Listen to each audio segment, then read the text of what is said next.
Hello বন্ধুরা, সবাই কেমন আছো? আশা করি সবাই ভালো আছো। তো আজকে যে সিকিমের আমি যে পার্টগুলো এক এক করে দেখাচ্ছিলাম, তো আজকেই এটা লাস্ট পার্ট। তো আমরা এরপরেই সিকিম থেকে ফেরত এসেছিলাম। তো সেই ভিডিওগুলোই আমার কাছে রয়েছিল। তো সময়ের অভাবে ওগুলো এডিট করা হচ্ছে না। তো সময় সুযোগ পেলেই একটু করে এডিট করছি, আর নইলে মেমোরিগুলো তো ফুল হয়ে যাচ্ছে। সেই জন্য আস্তে আস্তে এডিট করে তোমাদেরকে তো সবই দেখাবো। তো এখানে আমরা গিয়েছিলাম যে বৌদ্ধ টেম্পল, সেগুলো রাত্রেবেলা সিনটাই তোমাদের সামনে তুলে ধরলাম। কারণ এখন আমরা রাত্রি একটা হোটেলে সেখানে আগে থেকেই বুক করা ছিল, সেটাকে আমরা স্টে করেছি। আর এখানে যে দেখো সকাল হয়ে গেছে, তার ভিউটাও দেখাচ্ছি। খুব উঁচু এই বুদ্ধ মন্দিরটা, সেই জন্য এখানে প্রথমেই সূর্যের কিরণটা এসে পৌঁছায় বুদ্ধর গায়ে। তো বুদ্ধ ঠাকুর এখানে যে এই টেম্পলটা ওনার আদলেই সৃষ্টি করা আছে, এবং ওনার যাবতীয় যেসব ধর্মগ্রন্থের নানা রকম জিনিস তো এখানে একটা মিউজিয়াম মতো করা আছে, ওর ভিতরে আছে। তাই আমরা একটু সকাল সকাল বেরিয়েছিলাম দেখার জন্য মন্দিরটা। তো সকাল সকাল বেরোলেও এখানে তো টিকিট হচ্ছে অনেকটাই বেলা থেকে হয়, তো সেই জন্য আমরা ঢুকতে পারলাম না। আর যাদের সাথে আমরা গিয়েছিলাম তাদেরও একটু দেরি হচ্ছিল, তো আমাদের অগত্যা দাঁড়াতেই হয়েছিল। আর সেই জন্য আমরা একটু ছোট্ট করে ছবি তুলে নিলাম। তাই সবসময় একসাথে যাওয়াটাই ভালো। আর এখানে বাবু এই যে মনেস্ট্রিতে যেগুলো আমরা দেখেছিলাম এগুলো বাবু একটু ঘুরিয়ে নিচ্ছে। আর এখানে আমরা ব্রেকফাস্ট করেছিলাম। ব্রেকফাস্ট করে আমরা নিচের দিকে নামছি। চলো তোমাদের দেখাই।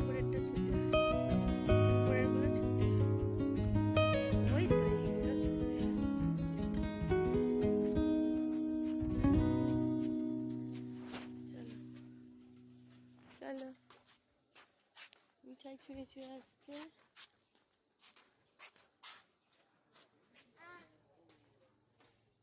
লেগেছে? রাখতে বেরোচ্ছে নাকি? আর ছুঁতে হবে না, এমনি চল। ঠান্ডা ঠান্ডা, ছুঁতে হবে না, এমনি চল। বাবু ছোনার কাশি হয়েছে গো। বুদ্ধা আছে ওখানে। তারপর আমরা ঘুরতে বেরিয়েছি বুদ্ধা টেম্পল, এটাকে গোল্ডেন টেম্পলও এখানে বলা হয়। এখন ক্লোজ, তো যাই ঘুরে আসি। বাবা বলছিল বুদ্ধা টেম্পল, তখন সেবারে গেলি সান টেম্পল ক্লোজ আছে। আমরা তো নামবো ওখানে। তো ওখানে অনেকক্ষণ দাঁড়ালাম, কিন্তু আমাদের যে আরো যারা আমাদের সাথে গিয়েছিলেন তাদের একটু দেরি হচ্ছিল, সেই জন্য আমরা সময়টা না নষ্ট করে এদিকে একটা মনিস্ট্রি মতো আছে ওনারাই বললেন, তো এখানে একটু ঘুরতে এলাম। ওই আমাদের হোটেল থেকে এটাও তোমার ওই মিনিট 5 রাস্তা। তো সেখানে আমরা এসেছিলাম, আমরা একটা অন্য রাস্তা দিয়ে নেমেছিলাম, সেই জন্য একটুখানি দেরি হয়ে গেল। যে এই সোজা রাস্তাটা দিয়ে নামলে, অর্থাৎ যেই রাস্তাটা দিয়ে দেখাচ্ছি এই রাস্তাটা দিয়ে যদি চলে যেতাম তাহলে অনেকটা ভালো হতো। কিন্তু আমরা একা ছিলাম, আমি আর বাবু ছিল, আর ওর বাবার এদিকে একটু কাজ ছিল ওই হোটেলেই, তো সেই জন্য উনি আসতে পারেননি। তো সেই জন্য আমরা এই রাস্তা দিয়ে যাচ্ছিলাম, কিন্তু পিছনে দেখলাম যে একটা মহিলা আর একটা ছেলে আসছিল। তো আমার কিছুটা একটা অন্য মনে হলো, সেই জন্য আমি বললাম না, ফাঁকা রাস্তায় ওরা আসছে, আমরা যাব না। তো আমি যেই ব্যাক করেছি দেখলাম ওরাও পাশ দিয়ে চলে গেল অন্যদিকে। তো একটা ব্যাপারটা খটোমটো লাগলো, তো সেই জন্যে আমি আর এইদিকে রাস্তাটা নিলাম না। এবারে আমরা উঠে এসে আবার অন্য রাস্তা দিয়ে গেলাম। ততক্ষণে ওর বাবা চলে এসেছিলো, তো আমরা একসাথে আবার চলে গেলাম, একসাথে বেরিয়ে পড়লাম। এইগুলো সবই দেখাচ্ছি, এগুলো সব পাথরের তৈরি, সিমেন্ট দিয়ে কিছু কিছু। আর যে ভিতরে মূর্তিগুলো সব পাথরের তৈরি। আর এগুলো মানে বুদ্ধদেবের আদলে যেরকম আর কি, সেরকম ছোট ছোট এরকম মূর্তি বসানো আছে, দেখতে খুব সুন্দর লাগছে। আর রোদটাও খুব ভালো উঠেছিল এখানে। তো বললামই আগের দিনে যে টেম্পারেচার প্রায় 2 ডিগ্রির কাছাকাছি। তো দিনের দিকে একটু কম হয়, রাত্রেবেলা একটু বেশি পড়ে, কোনো কোনো সময় 0 ডিগ্রিতেও চলে যায়। তো সেরকম ঠান্ডা খুবই, 2-3টা করে সোয়েটার পরতে হচ্ছিল। যাই হোক, সকালবেলা অতটা ছিল না বলে এই দুটো গলিয়েই চলে আসা হয়েছে। আর এই হাঁটছি তো, হাঁটার কারণে অনেকটা ঘাম বেরোচ্ছে, এবং কি বলবো, গরম লাগছিল। আর দেখো কত সুন্দর গম্বুজ করা আছে, এই পাথরগুলোকে দিয়ে গোল টাইপের করা আছে, কি সুন্দরভাবে সাজিয়েছে। তখনই মানুষের মিস্ত্রি বা কারিগরি দক্ষতা অনেকটাই ভালো ছিল, কারণ এত কিছু টেকনিক তখন ওঠেনি। তো যত কিছু মস্তিষ্ক প্রসূত বা মাথা কাটিয়ে করতে হতো, মেশিন পার্ট অত ওঠেনি। তো দেখো কত সুন্দর তখনকার দিনের জিনিস এখনও এত সুন্দর আছে। রোদ, জল, ঝড়, বৃষ্টি, কত কিছু মাথায় নিয়ে, ভূমিকম্প, সব কিছুর মধ্যে দিয়েই এগুলো কত সুন্দর আছে। তাই আমি একটুখানি একটা ছবি তুললাম। আমাদেরগুলো অর্ডারগুলো দেবে না, অপচয় হবে। বলছি অর্ডারগুলো দেবে না, অপচয় হবে। সামনেই দেখো একটা ঘর দেখাচ্ছি, কি সুন্দর পাথর দিয়ে বানানো ঘরটা, পুরোপুরি পাথরের। এটা তোমরা ভাববে যে টাইলস লাগানো, সেটা কিন্তু নয়। এটা পুরোপুরি ছোট ছোট পাথর দিয়ে বানানো, এরকম রং বেরঙের, যেরকম আর কি এখানে যেরকম পাথরগুলো সহজলভ্য, তো সেই পাথর দিয়ে বানানো। দেখো ঘরটা কত সুন্দর লাগছে। ওর বাবা আবার বলছে যে না এগুলো সিমেন্ট দিয়ে বানানো। আমি আমার হাতে নিয়ে দেখালাম যে না এটা পাথরেরই তৈরি। তো দেখো কত তখনকার দিনের মানুষ কত সুন্দরভাবে পাথরগুলো ইউজ করতো। হ্যাঁ, তো এবারে আমরা একটু এগিয়ে যাচ্ছি।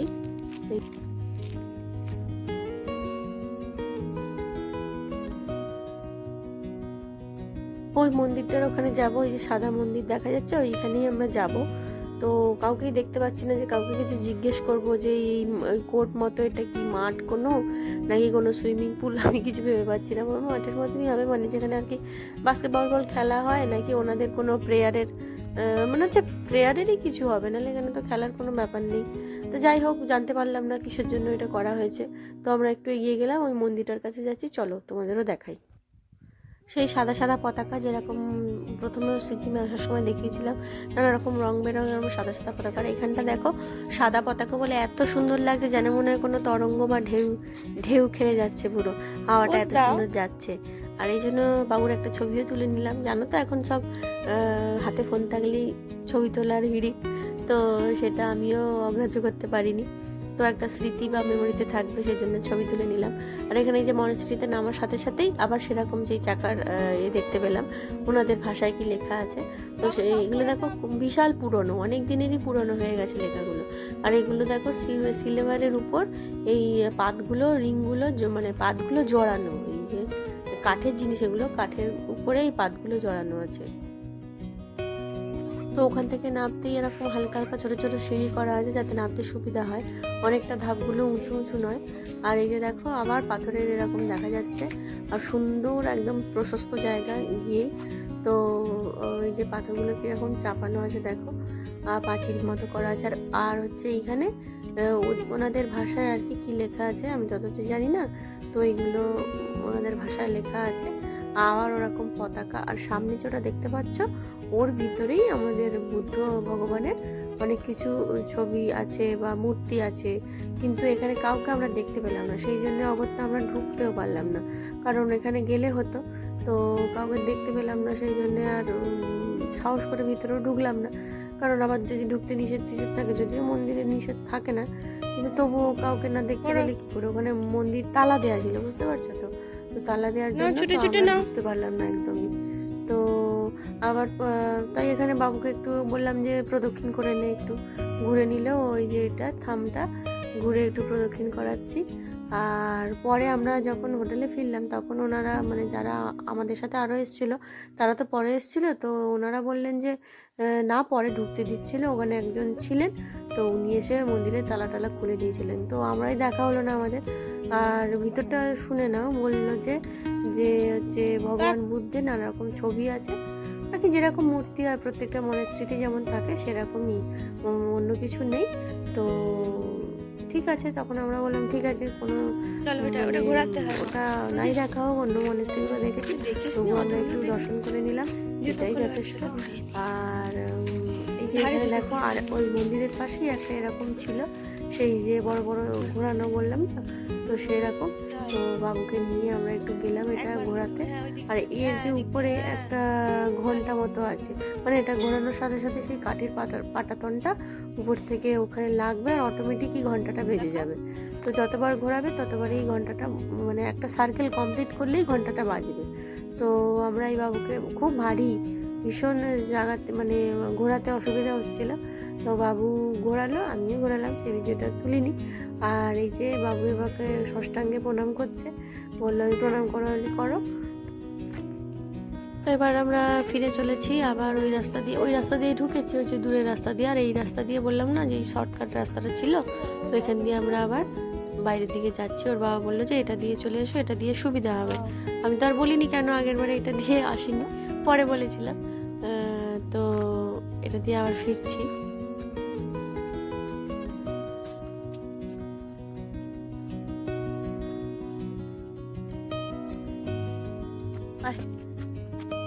চল চল।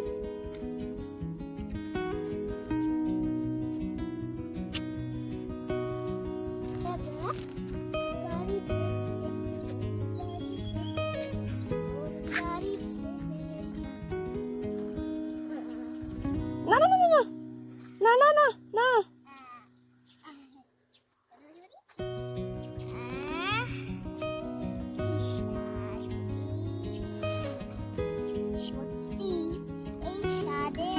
টাকা টাকা টাকা টাকা। কি ঠাকুর? ছবি তুলে নাও তো, ওখানে গিয়ে দেখবো। বুদ্ধ ঠাকুরের একটা ছবি তুলে নাও। এই তো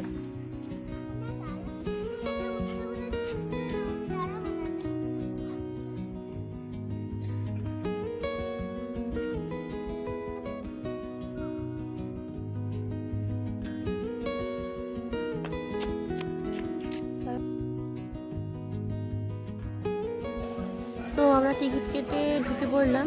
এখানে টিকিটের দামটা আমার এখন আর মনে নেই, হয়তো 30 টাকা করে নিয়েছিল, হয়তো আমার ঠিক খেয়াল নেই। তবে বাবুর টিকিটটা লাগেনি, আর কোনো স্টুডেন্টের টিকিট লাগে না। আমাদের সাথে আরো একজন ছিল, মানে ওনাদের মানে একজন পরে হচ্ছে আমাদের তুলবে তো। 7-এ, একজন 10-এ। তো ওদের কোনো, আর আমাদেরটা তো জানো, মিঠাই তো ওনাদের মিঠাই। কোনো লাগলো না, মানে ওদের কোনো চার্জ লাগলো না আর কি টিকিটে। স্টুডেন্টদের এখানে টিকিটটা ফ্রি। তো ওখানে আমরা ঢুকে পড়লাম। আর প্রথমেই দেখালাম বুদ্ধ শুয়ে আছেন, এরকম একটা করা আছে। আর এখানে নানা রকম শোপিস বিক্রি হচ্ছিল, প্রচন্ড দাম মানে অস্বাভাবিক দাম বলার মতো। ছোট ছোট শোপিস গুলো যেগুলো আমাদের এখানে বা কোনো আমাদের স্টেটে যেগুলো আমাদের কত বলবো 60 টাকা 70 টাকা কি 100 টাকার ভিতরে, সেগুলো এখানে প্রায় 300 350 থেকে 400 টাকা দাম। তো কেউই কিনলে আমরা একটু তোমাদের দেখানোর জন্য দেখালাম। নিতে পারো, যদি কেনার ইচ্ছা হয় তো নিতে পারো। তো এখানে বাচ্চাদের এরকম ড্রাইভিং করা মানে আছে, তো আমি তো করালাম না। এবারে এখানে কেউ করাচ্ছিল না সেই জন্য। আর এখানে এই যে উপর থেকে ভিউটা দেখো কত সুন্দর লাগছে। আর আমাদের একটু টাইমটাও শর্টেজ হয়ে গেছিলো, এখানটা তো পুরোটা কভার করতে অনেকটা টাইম লাগবে, তো সেই জন্য আর হয়ে উঠলো না। এবারে আমরা ওই আস্তে আস্তে মানে অনেকগুলো ধাপ করা আছে, এখান থেকে আবার নিচের দিকে নামছি, আবার ওখান থেকেও একটুখানি ছবি তুলে নিয়ে আবার নিচের দিকে নামছি, এরকম করে আর কি। অনেকটা উঁচু থেকেই আমাদের নেমে ওই মন্দিরের কাছে যেতে হবে। আর এই বুদ্ধ মূর্তিটা তোমার উচ্চতাটা হচ্ছে 133 ফুট বলছে। এবার সেরকমই এবার আমরা উঠছি, মানে উঠছি না, নামছি ঠাকুরের ওখানে। আর এখানে দেখো নানা রকম ফাউন্টেন আছে, একদম সুন্দর। ওই যে রাত্রেবেলা যেটা দেখিয়েছিলাম যে কালারিং আলো দেওয়া থাকে, এখন তো সেটা দেখতে পাবো না, সেই জন্য তোমাদের আগেই ওই ভিউটা দেখিয়ে দিয়েছিলাম। আগে যদি চাও তো আগের ভিডিওটা দেখে সেটা দেখে নিতে পারো। আর এখানে দেখো ফাউন্টেনটা কত সুন্দর লাগছে। আমরা এই ফলের কাছে গিয়ে একটু ছবিও তুলেছি। আর যারা ফটোগ্রাফি করতে ভালোবাসো তো এখানে আসলে অনেক রকমভাবে ফটো তোলা যাবে, অনেক রকম সুন্দর সুন্দর জিনিস আছে, একদম আদর্শ বলা যায় ফটোগ্রাফিদের জন্য, মানে ফটোগ্রাফারদের জন্য। তো এখানে দেখো 3 বন্ধু মিলে ছবি তুলে নিল। আর এখানে আমরা ছবি দেখাচ্ছি, ভিডিওটা কত সুন্দর লাগছে দেখো। বুদ্ধদেবের যেমন শান্ত একটা মূর্তি, যাকে দেখলেই মনটা শান্তিতে ভরে যায়। আর আমরা এরকম একটুখানি আনন্দও করে নিলাম। কত সুন্দর একটা মুদ্রায় ঠাকুর বসে আছেন।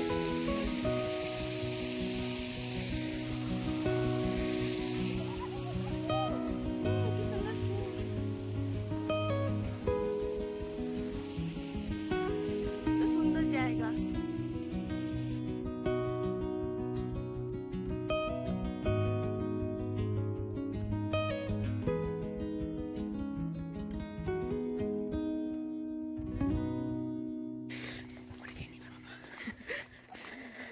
ওই বাবা মুখ টুক বাড়াবি না।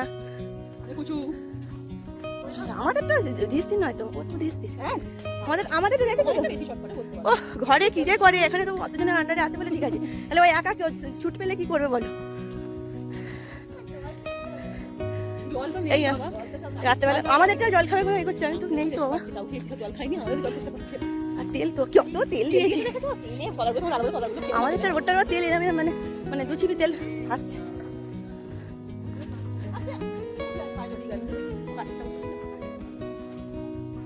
তার মানে ছবি টবি তুলছে কোথাও?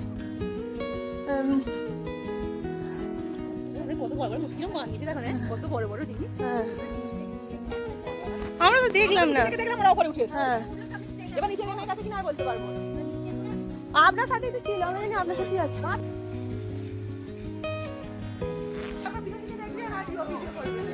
ভালো করে স্টাইল করে ওদিক থেকে আসবি, স্টাইল করে আসবি।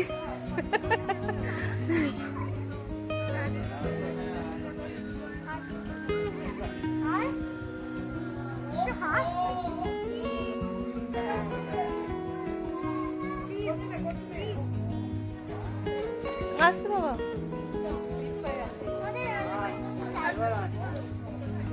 চলো এসো।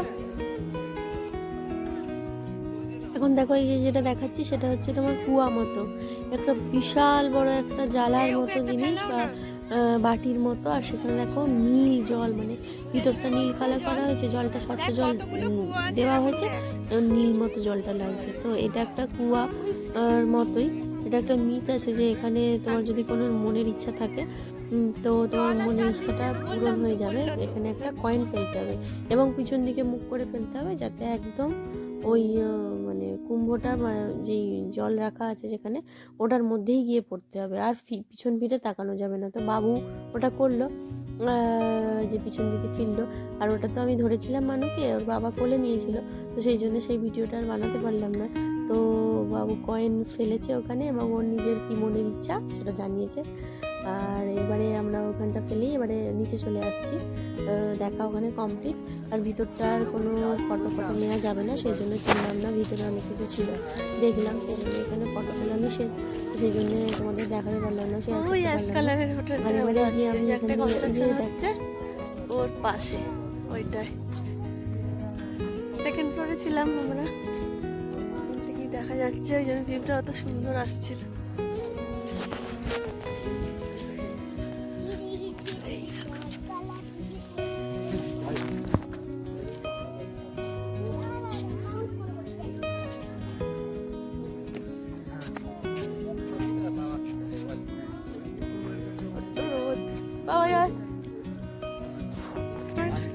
আমির কাছে যা,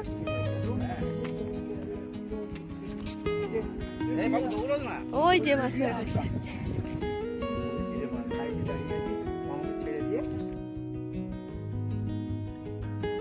এটা মিউজিয়াম, এটা কাঁচের কত বড় বড়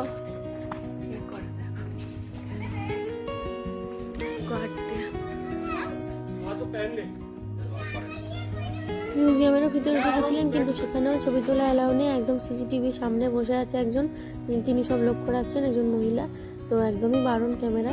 তো ভিতরে দেখলাম যে পুরানো দিনের যেসব জিনিস আর কি, আমাদের যেগুলো কি বলে কুলো, ধুচুনি যেগুলো থাকতো না তখন ওখানে, তো সেইগুলোই রাখা আছে একটু আধটু।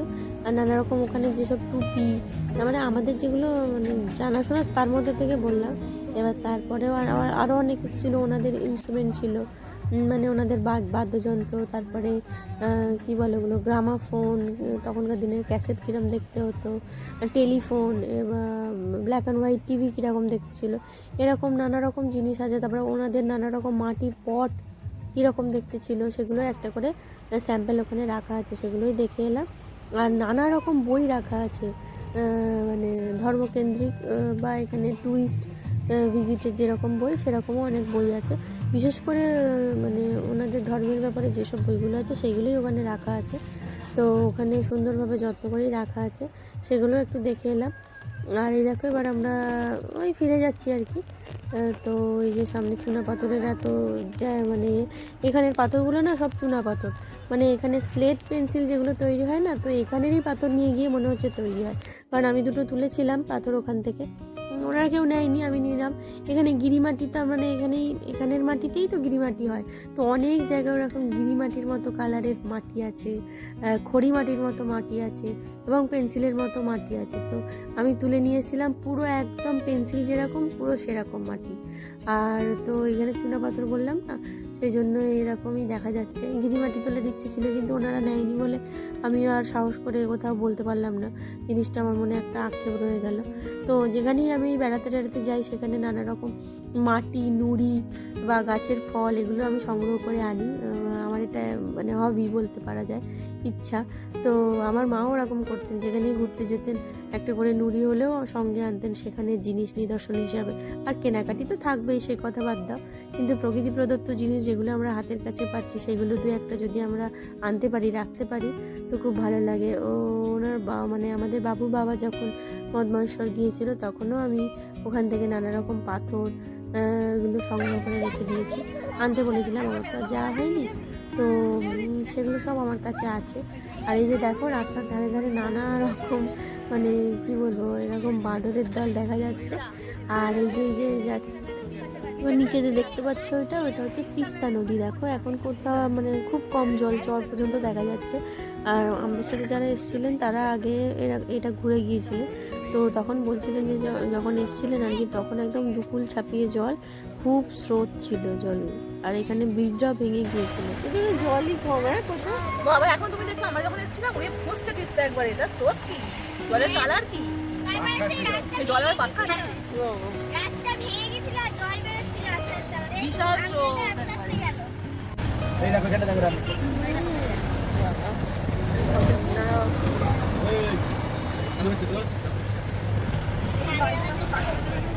পাস দিচ্ছে না, সাইড আছে, সাইডটা ছেড়ে দেবো। তিস্তা নদী বাবু দেখে নেই, তিস্তা নদী ভূগোলে পড়তে হবে। ওই তো মোটরের সাথে তখন আরো বেশি প্রচুর রেস, প্রচুর সব দেখে আছে, তখন তো পুরো জলে হতো। এই ধুলোগুলোর জন্য এত অপরিষ্কার আর কুয়াশা। বাবা এইসব রাস্তাগুলো কি গো, আরো ছিল। ওই তো দেখছি তো।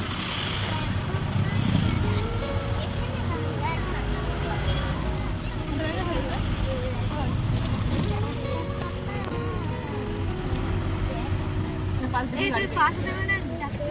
না রে বাবা, দু সাইড দিয়ে গাড়ি যাচ্ছে তো। না না, একটা জায়গায় পাশ দেবার গাড়ি আছে, দেখো যেতে পাশ দিচ্ছে। তো এই যে তিস্তা নদীর পাশ দিয়েই আমরা যাচ্ছি। আর যেতে যেতে খুবই ভয় লাগছিল, কারণ রাস্তাগুলো এমনই ধস নেমেছে মাঝে মাঝে, ওই দেখো পাশাপাশি প্রচণ্ড ধস নেমেছে। আর তোমার এখানে বলছে ধস নামলেও সঙ্গে সঙ্গে রিপেয়ার হয়ে যায়, কিন্তু তবুও ধস নামছে। দেখো গাড়িগুলো এত কাছ দিয়ে যাচ্ছে আর এরকম ধস আছে। আমরা তো পুরো এই সাইড দিয়ে যাচ্ছি, পাহাড়ের এই সাইড দিয়ে তো যাওয়া যাবে না, অফ সাইড, তো সেই জন্য একটুখানি ভয়ে ভয়ে ছিলাম। আর তিস্তা নদীটা দেখতে দেখতে যাচ্ছিলাম। আমরা যে ড্রাইভারের সাথে গিয়েছিলাম, তো সেই ড্রাইভারের একটা এইখানে ফোন নাম্বার দেওয়াই আছে, আর ওনার আই কার্ডটা একটু দেখালাম তোমাদেরকে। যদি তোমরা কোনো দিন যাও তো যোগাযোগ করে নিও যদি ভালো লাগে। খুব ভালো গাড়ি চালায়, একদম জুয়েল গাড়িতে বলাই যায়। তো এই যে ফোন নাম্বারটা দেওয়া আছে। আর এই যে এখানে এবার আমরা নামলাম, নেবে যে মেনু কার্ডটা কিছু থালি পাওয়া যায়, বেঙ্গলি থালি বলো, তারপরে এখানে নানা রকম স্থানীয় খাবার এবং সাউথ ইন্ডিয়ানেও অনেক কিছু দেখলাম পাওয়া যাচ্ছে, মানে একদম নর্মালি আমাদের যেমন পাওয়া যায় সেরকমই মোমো থেকে সব কিছুই এখানে অ্যাভেলেবেল, যেরকম যে নেবে। তো আমরা ভেজ থালি অর্ডার করেছিলাম, সেই জন্য মানে ওই খাওয়াটা দেখালাম না। আর খুব তাড়াতাড়ির মধ্যে ছিলাম, খিদেটাও খুব লেগেছিলো, সেই জন্য ভিডিও করতে পারিনি। তো আমাদের ট্রেন ছিল 2:30টায়, ট্রেন মানে ওঠার কথা, সেই জন্য আমরা এখানে প্রায় 12টা নাগাদ পৌঁছেছিলাম, 12:30, এই একটা দেখো এখন স্টেশনে এসে পৌঁছেছি। তো মানে 12টার মধ্যে চলে এসেছিলাম স্টেশনে। তো সেই জন্য আমরা আর ঘর ভাড়াটা নিইনি, কারণ আর 2-3 ঘন্টার জন্য আর ঘর ভাড়া নিয়ে লাভ নেই। বাচ্চাদের একটু ঘুম পাড়িয়ে দেওয়া হয়েছিল, আর সেই জন্য দেখো বাবু এখন উঠছে ঘুম ঘুম চোখ। এখন বাজে 4:47, তো ট্রেন এসে গেছে, অন্য লাইনে ট্রেন দিয়েছে। তো চলো আবার লাগেজগুলো বয়ে বয়ে আমাদের নিয়ে যেতে হবে, তাই ওকে চটপট তুলে দিলাম। আমরা ফিরলাম হামসাফার এক্সপ্রেসে। তো এখানে আমাদের বেড নেওয়া হয়েছিল, এই যে দেখো আমাদের লাগেজগুলো একটা বেডে চাপিয়ে দিয়েছিলাম, আর বাবু আমি একটাতে ছিলাম, ওর বাবা একটাতে ছিল, মানে 3টেই নেওয়া হয়েছে, কিন্তু লাগেজগুলো একটাতে রেখে দিলাম। বাবু আমি একসাথেই শোবো, কারণ ওকে আলাদা শোয়াবো না। এই যে এখন ঘুমাচ্ছে, আর এই এবারে ভোর তো হয়েই এসছে সকালবেলার দিকে, তাই আমি একটু চা নিয়ে নিলাম। ওর বাবাও ঘুমাচ্ছে, আমি চুপি চুপি একটু চা খেয়ে নিই, ওরা উঠলে আবার একবার খাবো। তো দুধ চা আমি সাধারণত খাই না, তবু এখানে লেবু চা পেলাম না, সেই জন্য দুধ চাই আমাকে খেতে হলো। তো এই যে দেখো, যাই হোক সিকিম সফর আমাদের এখানেই শেষ। ভিডিওটি যদি ভালো লাগে অবশ্যই একটা সাবস্ক্রাইব করে দিয়ে পাশে থাকবে, আর দেখা হচ্ছে অন্য ভিডিওতে। তোমরা সবাই ভালো থাকবে, সুস্থ থাকবে, আর কী করতে হবে, অবিচলিত থাকতে হবে এবং নিজের করে বিশ্বাস করতে হবে। ঠিক আছে, বাই বাই, আবার দেখা হচ্ছে অন্য একটা ভিডিও।